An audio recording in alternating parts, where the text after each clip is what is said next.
Good afternoon or good evening, depending on where you happen to be, and welcome to the Nautel webinar on SuperPower FM. I'm Chuck Kelly, your host, and I'm very happy to be joined today by Scott Marchand, our FM project leader and the star of this show. Hi, Scott. Oh wow, your compliments. Hello, everybody. Nice to have you with us. So we're going to, once again, probably the most popular webinars we've ever had, you and I, Scott, have been the introduction of the GV, and now we're going to extend that range and include the new SuperPower GV and GV60 and GV80. That's wonderful. Yeah. I'll never forget that webinar. No, that was amazing. That was a totally amazing webinar. So what the things we're going to do today, the things we're going to talk about today are FM power levels around the world. You may be absolutely gobsmacked that there are stations as powerful as there are on the FM band. You know, many countries, many places, you know, a 2 kilowatt transmitter, a 1 kilowatt transmitter, that's typical. But there are stations today running in the hundreds of kilowatts from an effective radiated power position. So I knew they were high, Chuck. I didn't realize the quantities were quite so high until you did your research. Yeah. We're going to talk about why people want to do SuperPower FM. We're going to talk about what they've had to choose from in the marketplace until today. We're going to talk about introducing the new GV60 and GV80. We're going to talk about some of the things you might not otherwise think about, like planning for a SuperPower FM installation, like AC considerations, feed line issues, options, and then, as always, we're going to take your questions. So please do ask questions if you have them in the application on the right-hand side that you've got for seeing the webinar. Ask questions, and at the end of the webinar, we will answer your questions. So I did a little research, as Scott mentioned, and I was really amazed to find out that there are more than 450 FM stations today licensed with an effective radiated power of greater than 100 kilowatt. And they range up to 400 kilowatt. And virtually everywhere in the world. There's a dozen or so in the United States that are grandfathered before the limit was 100 kilowatt approximately. But worldwide, in just about every part of the world, there's some FM transmitters with effective radiated powers above 100 kilowatt.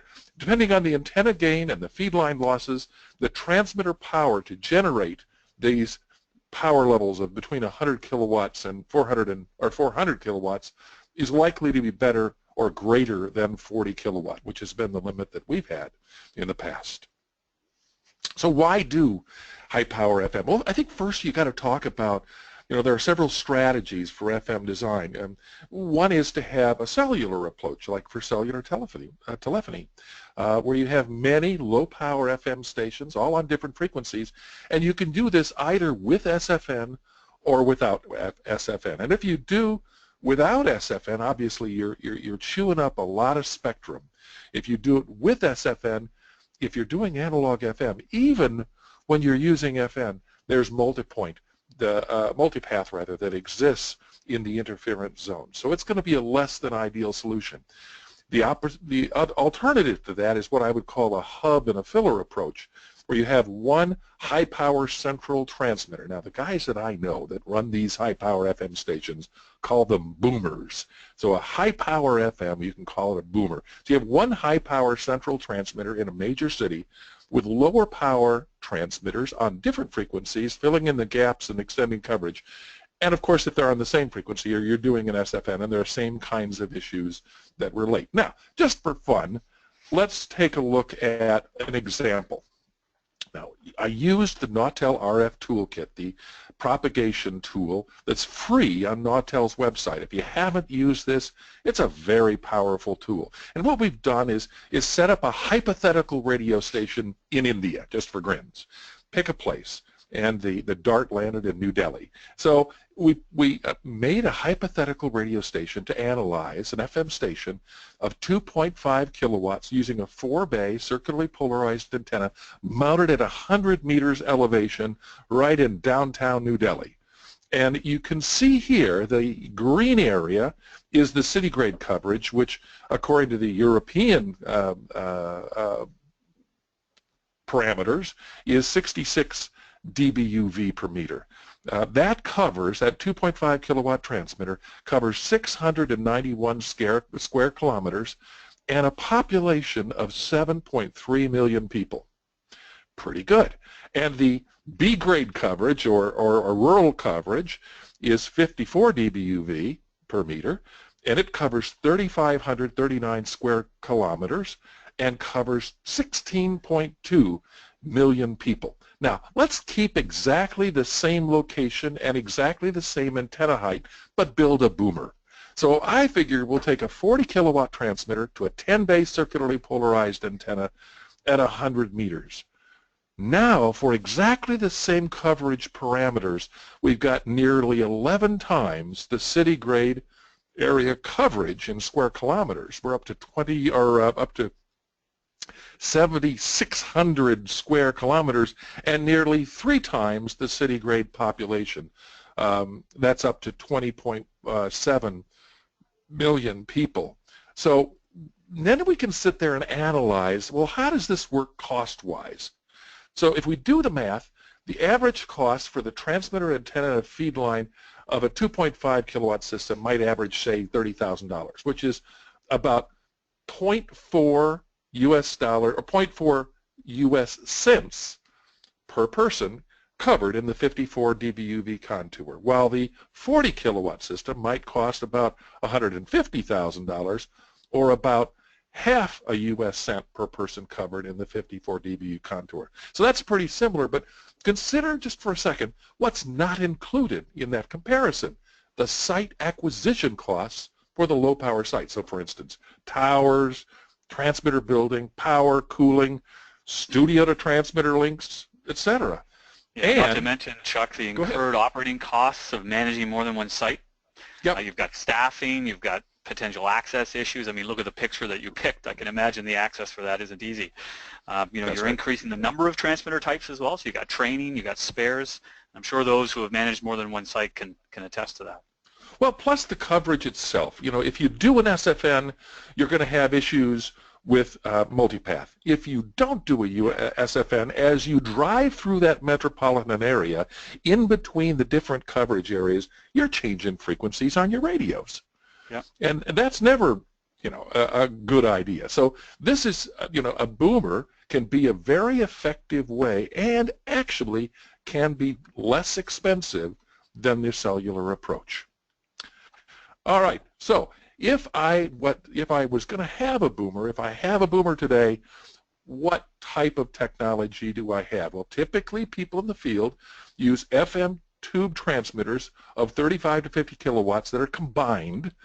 So you've got the combiner, and then you've got some stations are actually using combined FM solid state transmitters, and some stations, I was shocked to find, are actually using modified analog television transmitters. So analog television transmitters can have very high power levels in VHF, and they can actually modify them to operate within the FM band as analog audio transmitters, and it's a way of doing it. Pretty expensive way of doing it, but it's a way of doing it.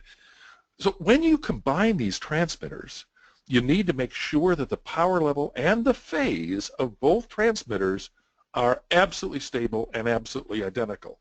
If they're not, you're going to put power into a reject load, which is a total waste of power, and it's going to heat your building up. And not only that, but you've got to do it dynamically. If you're starting your station up, turning your transmitters on, they've got to ramp up at the same power level and phase the whole way. Tough to do. And then if one transmitter, because a tube type transmitter, which is by far the highest percentage of these things are currently using combined FM tube transmitters, if one of those transmitters, which is inherently a single point failure, the tube either works or it doesn't, if the transmitter fails, you're at 25% of full power unless you can switch around the combiner. So on the right-hand side of the page is a block diagram showing the switching arrangements for spare backup exciters as well as for the combined switching around a combiner. And the interesting thing is oftentimes switches are the least reliable part of a transmitter. Absolutely. Absolutely. Being mechanical devices, they tend to fail. And so since the whole goal here is to have a maximally reliable system, we decided to develop something better than that. So, introducing the new GV60 and GV80, exactly. It's configured as a single solid-state transmitter with a single controller, so there's no manual balancing required. It's designed inherently as fault-tolerant, and there's no external switching needed. Now, to kind of drive home the point of how capable the transmitter is of sustaining a fault and still keeping up on power level, you can see the chart of what can fail and what power level you'd still have below. So for instance, if you have a GV80 and you lose a PA, you're 98% of power still. And many stations, they don't even run at 80 kilowatt. Their TPO, according to their license, may be something less than that.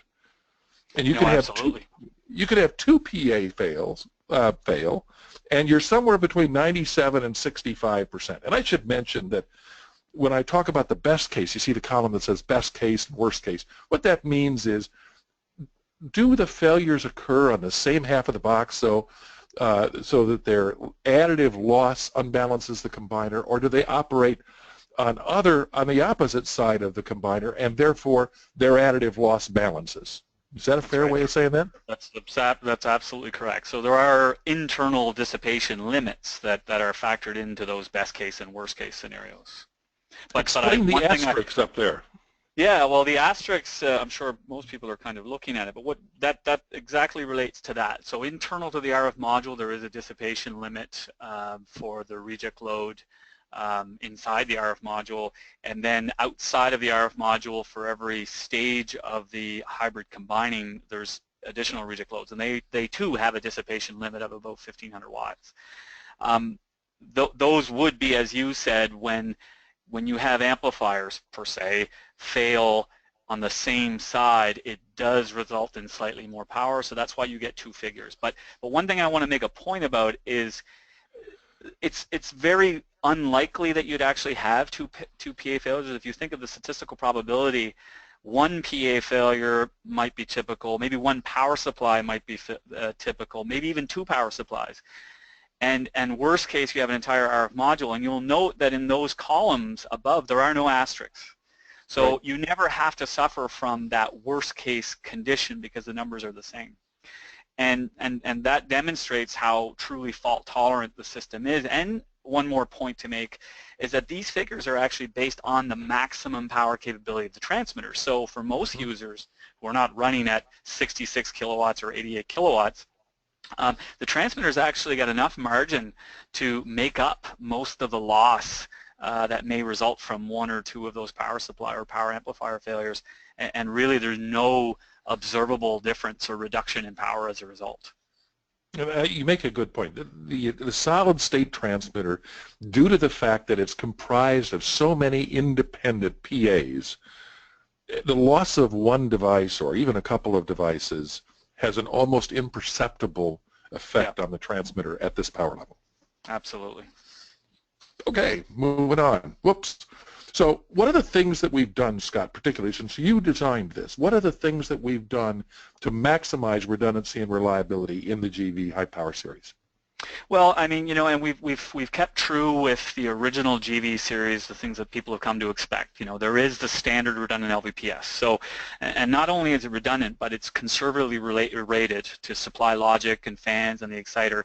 And also worth noting is it's actually the same supply that's used for the RF module. So you've got lots of backup power if this low voltage power supply were to fail. So it gives you that. Let me just qualify that for a second. There's multiple ways people could understand this.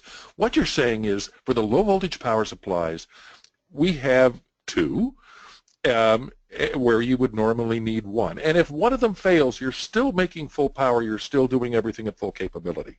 Absolutely. Okay. Absolutely. Yep.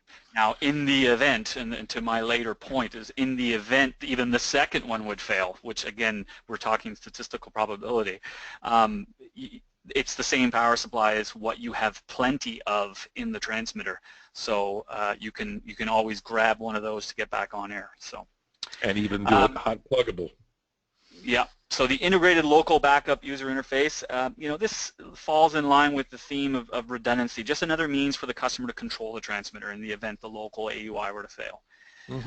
And I think one of the more important things here is the true backbone of this system's reliability is these parallel network of LD-MOS power amplifiers. The GV60 has 96 amplifiers and the GV80 has 128. And they're combined via stages, multiple stages of hybrid couplers, and that provides that fault tolerance that we talked about earlier. We have conservatively rated power supplies, the same power supply that's used as the LVPS, and these are used to power the RF power module. Typically, these are running at around 66% or less of their rating. Now, that really lines up with Nautel's philosophy for design and how conservatively we design things for long-term operation. Which is how we earned our reputation for ultimate reliability, is the headroom we build into the designs. Absolutely. Optional UPS interface, and this is a very popular option and it's highly recommended. It maintains the control system during AC loss and it reduces recovery time. So, and the really nice thing about this is, you'd think the UPS requirements for such a large system would be great. In actual fact, you can have an external UPS of less than 200 watts keep this system on during extended AC loss conditions. Okay, so what types of things is the UPS keeping up?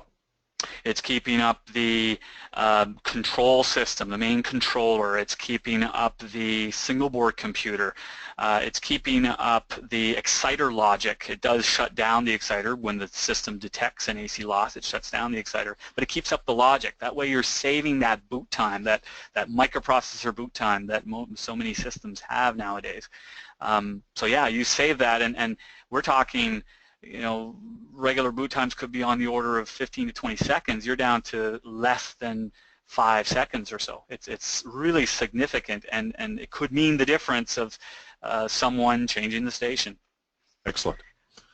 Dual RF output exciter. So this is a new design. However, it uses the same RF architecture as the current GV low power series do.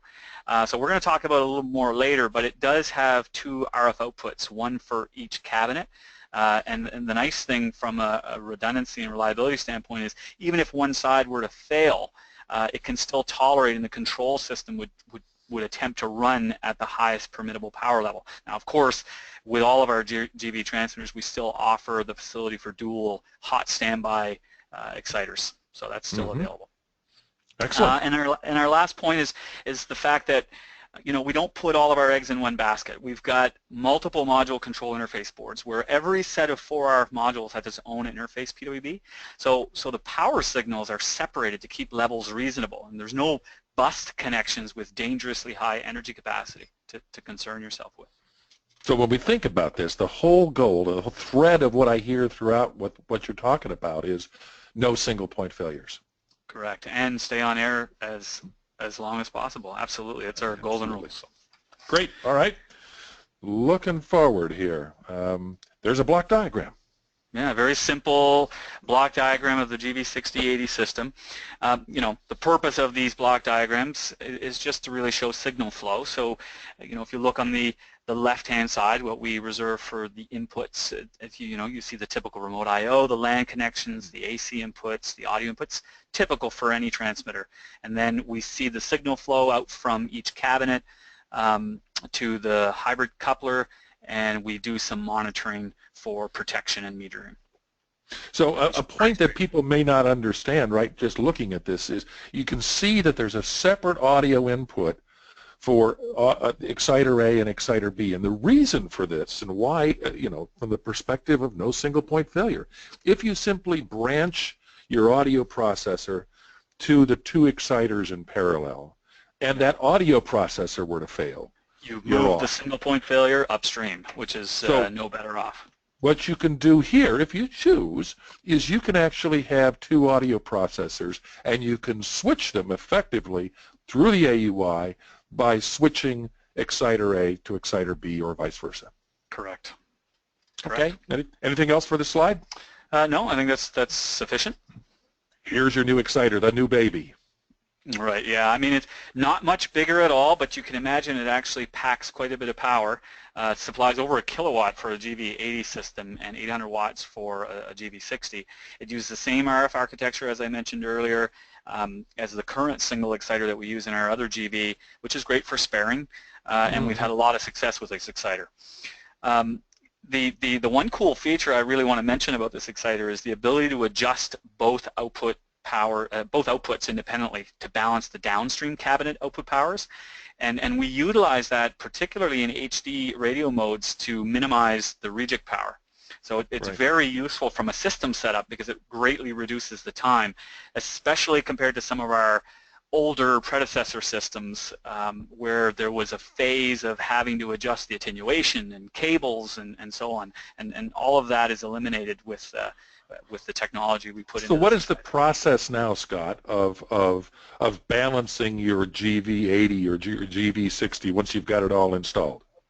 Well, it's part of the initial startup, so we would obviously bring the system up in its current state, no matter what the balance conditions were, and then we would run a routine that automatically looks and measures the power levels and makes adjustments accordingly to minimize the reject power.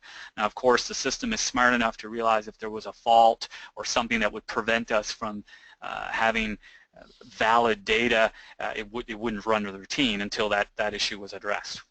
Right. Okay, so it's automatic. We're actually balancing the power, minimizing the power and the reject load automatically, but you have to tell it, go do this. Yes, that's right. It eliminates that whole manual process, which was very labor intensive. And this is done at low power. The variable attenuation is done at low power, so that's right. There's no losses associated. Any high power. Well, we've got reduced losses, and we're not switching. There's no high power components being excessively stressed. Everything is very conservatively rated with the devices that we've selected, and it's all done at low power. That's right. Very cool. And the other point to make from this slide is the fact that there is a spare exciter that can be purchased, and that is also automatic hot standby. Right. Okay, great. There's the specs, and there's the baby. That's the size. Now, you can see the combiner that combines the two cabinets shown at the top, and that's the standard configuration, but you've got a lot of flexibility in how this can be installed. Absolutely. Later in the presentation, we're going to discuss the site planning, and what we've come to realize is that customers expect flexibility in the location and orientation of the combiner. We have height restrictions, so we knew we couldn't just offer a standard system and this is what it is and this is what you get. We decided to apply the facility to change the orientation or move the combiner, and it really just comes down to hardline lengths, not to mention the reject load, which isn't depicted in this picture. That can also be repositioned. Yeah, and I think that the other thing that's important about this is that even though we're talking about 132 feet, or inches rather, 132 inches of width in this transmitter, this is an 80 kilowatt transmitter. That's pretty small. That is pretty small from a footprint point of view for transmitters of this power level, for sure. The other key thing is the efficiency of these transmitters. Yes. Up at the top of the specs. Yeah, if we look up at the top, we'll see that, the efficiencies that the GV has boasted of 72% is no different. And you can appreciate how important that is at these power levels, because the consumption, the power consumption, the waste power is getting to be considerably more. So every percentage point makes a huge difference. Efficiency as a percentage is more important when you get to these power levels because of the size of the magnitude of the power involved. Oh, it's significant. It's very significant. And these are completely HD transmitters with specifications for you can have total nameplate power of the transmitter at a 60 kilowatt transmitter can make 60 kilowatts of FM plus HD minus 20 dB and still have 70% efficiency in HD. That's unheard of. It is. And I mean, power capability wise, that'll be achieved all the way down to minus 16 dB with only a small hit on efficiency. Yeah. Because even our minus 14 dB efficiencies are still, well, industry leading. Sure. Sure. Anything else you want to talk about here? Well, I mean, on the point of efficiency, you have to remember from an operating cost standpoint, the air conditioning requirements and the potential savings on that end as well. It's a double hit. So that's right. Very, very important parameters to consider. Okay. Moving on, and we haven't forgotten any of the bells and whistles of the GB series. It's all still there. Yeah, the Spectrum Efficiency Optimizer, top of the list in my world. It's just carefree optimization of the RF spectrum compliance and AC to RF efficiency. So I'm still very proud of that feature for sure. Well, I think that's the feature that gets me too, because it's almost like the transmitter is self-aware. It's adjusting itself for maximum performance while staying within the spectrum that you configure as what you want, and that's freakish. I mean, the fact that it sits there and has a spectrum analyzer built into the transmitter by itself is interesting and exciting, but to have the transmitter actually be monitoring that spectrum analyzer and adjusting the parameters in the amplifiers to maximize efficiency while staying within that spectrum mask is really cool. It's really taking advantage of a lot of the instrumentation, a lot of the hard work that went into developing these tools. It's taking advantage of that and taking the burden off the customer. So as we go through, go ahead. No, it's confidence, right? It's building confidence, and that's important. Absolutely. So going through the other things on the list of bells and whistles, 72% analog to AC RF efficiency, as we mentioned. Backup controller user interface, so a second interface just in case the front panel touchscreen were to fail. New site control functionality via the AUI. So this has got what we call simple site control built into it. So if you want to start a generator from within the AUI, or you want the AUI to send you an SMS anytime somebody opens the front door, that's built in. That's functionality that's available. It's really a cool feature for sure. It really is. And this is crazy too. There are places in the world that have what they will call brownouts, which is the difference between a blackout and a brownout is with a brownout you have some voltage. And so this transmitter can actually continue to operate as low as 90 volts AC, albeit at 1/3 TPO, but it stays on the air as low as 90 volts. Yeah, not a typical operating point, obviously, but Nope. It's that confidence level and the fact that this transmitter is very tolerant to riding through now even deeper brownout conditions. Absolutely. We support the new dynamic RDS scrolling, which has been very popular. We've got the built-in spectrum analyzer and the constellation view for HD radio. We have MPX over AES, which has got to be, I have to say, one of our most popular features. The ability to transfer the audio from a digital exciter to a digital, or from a digital audio processor to our digital exciter, without going through analog, and still take all the advantage of the composite clipping and things that goes on within today's top-of-the-line digital audio processors. This is something that we helped to pioneer along with our friends at Telos Omnia, and it's built right into your transmitter. And the differences when you hear it on the air is really astounding. What you don't lose in the extra A to D and D to A conversion. It's very cool. And then, of course, the whole industry-leading Nautel AUI. It is so nice, having been a chief engineer in stations in my youth.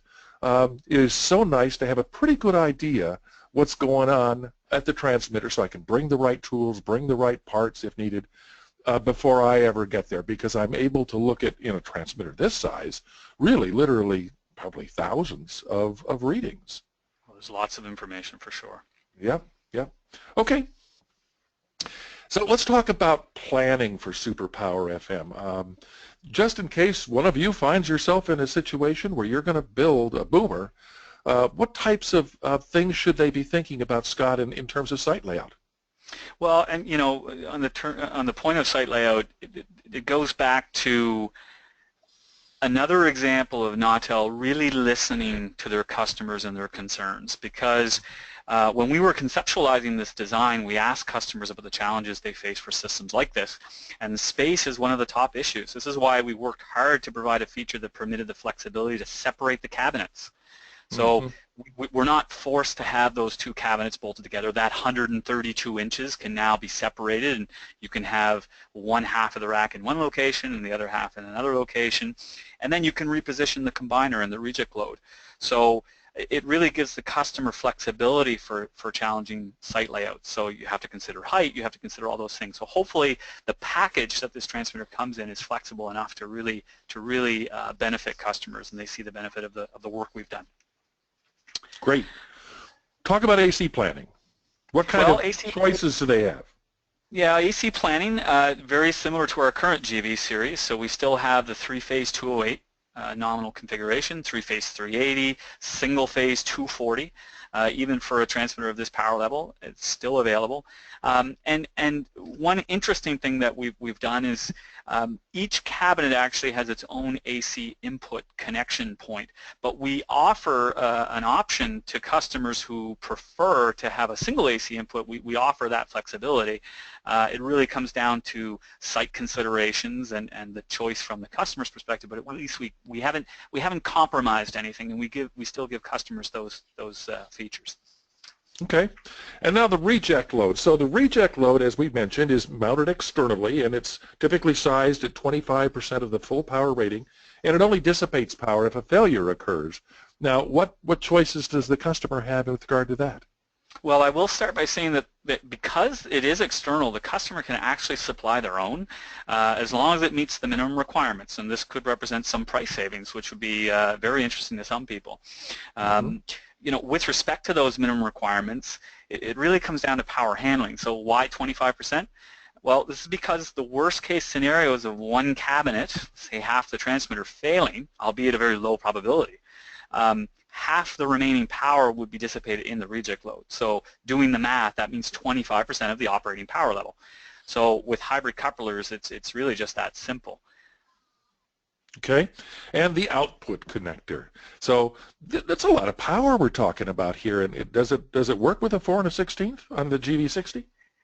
The GV60, yeah, it does. That is our default offering, but a little caveat about that would be how we determine the connector size. So we look at the manufacturers, you know, either the hardline manufacturers or the connector manufacturers, which tend to be limited by the hardline, obviously that's going to be connected. We look at the average power rating, and we derate by dividing by the worst case VSWR the transmitter will operate at. There are various other factors that can be considered when you're derating, but worst case VSWR does represent a sufficiently conservative derating factor. So we would take a 4 1/16 hardline, for example, and we would divide by 1.5, and we would use that to ensure it supported the highest power level of the GV60. If you were running at 66 kilowatts, if you had a site that was inherently prone to icing up, well, we would tend to push you onto the higher side, and that's why we offer the optional 6 1/8 EIA interface. Because the voltages might be exceeded. Well, most importantly, yeah, it's actually the I-squared-R losses of the hardline with that derating. With the VSWR, you get a lot of hot spots, especially at those nodes, and the hardline is just not rated sufficiently. So in order to ensure, again, that Nautel philosophy of conservative rating, we offer both. So when it comes to a GV60, that is something you should consider. Can you get away with a smaller connector? Many sites might already have hardline infrastructure that is 4 1/16. Other manufacturers have slightly less conservative ratings. Well, that's something we can consider too. So, sure. But that's how we've come up with those values. Okay, very good. And then we've got a lot of options. So HD radio, as we've already mentioned, is an option for this transmitter. You can buy the X-Gen card that goes inside the digital exciter, and you can buy the external exporter and importer, and you can be all set. Orban inside is also an option for the GV1680. A second hot standby exciter, as we've mentioned, with dual outputs. The UPS interface, as Scott mentioned. The ability to separate the racks for challenging site layouts. Work with our customer service or our salespeople, and let's take a look at your building floor plan, and let's figure out how we can make this transmitter fit in there for you. And then flexibility in the location of the combiner and or the reject load versus the combiner. You may not have the ceiling height. We can We can move the combiner.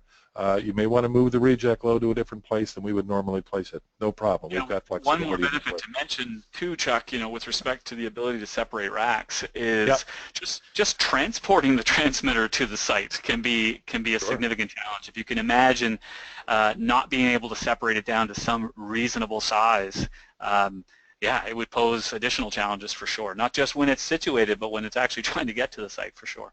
Makes sense, Scott.